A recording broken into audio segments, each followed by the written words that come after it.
রয়েছে, রান্না বান্না করতে হবে। এখন ঘুম আসলে তো ঘুমানোর কায়দা নেই। কাল 12টার পরে যে ঘুম শুকিয়ে গেছে। রান্না বান্না করেছি কটা, 9টা, হ্যাঁ 9টার দিকে রান্না করতে গেছি। রান্না বান্না করে খেয়ে উঠেছি 10টা 11টা বেজে গেছে শুতে শুতে। না শুতে তখন 11টা যায়নি, তখন খাওয়া দাওয়া করছি 11টা। আর তারপরে আমার বাবা চলে এসছে, ওর বাবাকে ভাতটা দিতে দিতে 12টা বেজে গেছে। তারপরে আমি শুয়ে পড়ছি, তো 12টা বেজে যায় রোজ শুতে শুতে। আর এই টাইমে ঘুম আসে, কিন্তু এই ঘুমটা আমি ঘুমাতে পারি না। আর এই টাইমে যদি ঘুমাই তাহলে রীতিমতো সুন্দর একটা ঘুম হয়, তো সেই ঘুমটাই আমি ঘুমাতে পারি না। মানে সমস্যা চারিদিকে।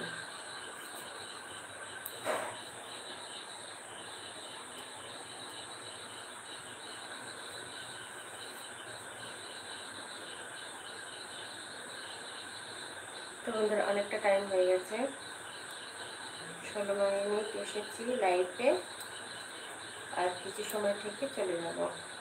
তো তোমরা এসছো আর বেরিয়ে যাচ্ছ কেন গো বন্ধুরা? ছোট্ট করে একটা লাইক কমেন্ট দিতে কী হয় তোমাদের? খুব কষ্ট হয় গো। একটা লাইক কমেন্ট দিলে, আরে বাবা আমি এত তাড়াতাড়ি ফেমাস হয়ে যাবো না গো, কপালে কী আছে জানি না, ফেমাস হতে পারবো কি না সেটাও জানি না, তবে চেষ্টায় আছি। কবে হবে সেটাও বলতে পারি না, কিন্তু অতটা আমি ফেমাস হয়নি যে রাতারাতি বাবা কোটিপতি হয়ে যাবো, পয়সা কামাবো। চেষ্টায় আছি, কিছুদিন করবো তারপরে দেখা যাবে কী আছে। আমার পুরো রিলসটি সব ডাউন হয়ে গেছে বাবা, কেন যে হয়েছে সেটা আমি বুঝতে পারছি না। তো তোমরা বন্ধুরা একটু পাশে থেকো, যাতে আমার ভিডিওটা একটু ভাইরাল হয়। তোমরা যে কী করছো বন্ধুরা বুঝতে পারছি না। আমি তো রীতিমতো পরিশ্রম করছি, অথচ কিছুই হচ্ছে না।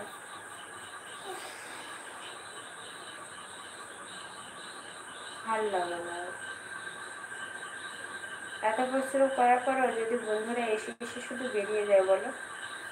এই যে সাজুগুজু করে ভিডিও বানিয়ে তারপরে তোমাদের সামনে এসেছি গল্প করতে, আর এরপরে তো অনেক কাজ আছে, সেগুলো আমাকে করতে হবে।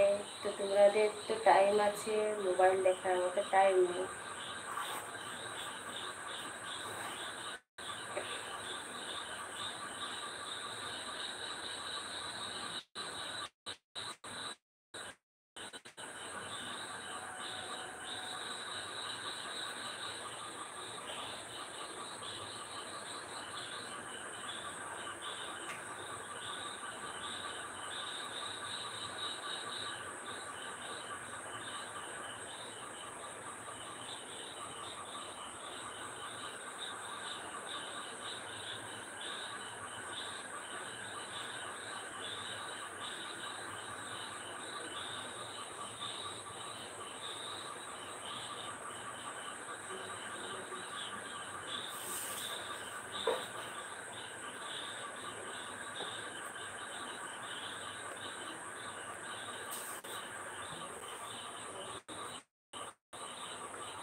কোথায় চাপ দিলাম আবার, কী হলো গো?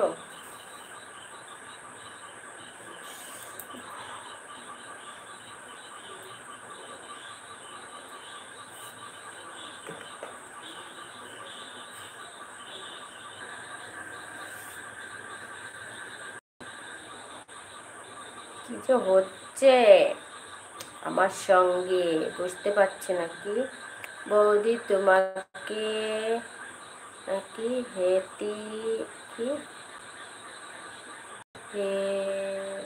হ্যাপি লাগছে মনে হচ্ছে, কেবল কি 16 বছর কথা বলছে, 16 বছর 16 থেকে বেশি হয়ে গেছে।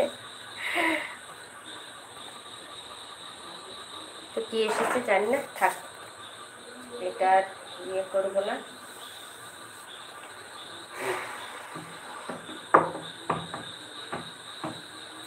কোথায় চাপ দিয়েছি জানো, এইগুলো চলে এসছে দেখো, ডবল ডবল চলে এসছে।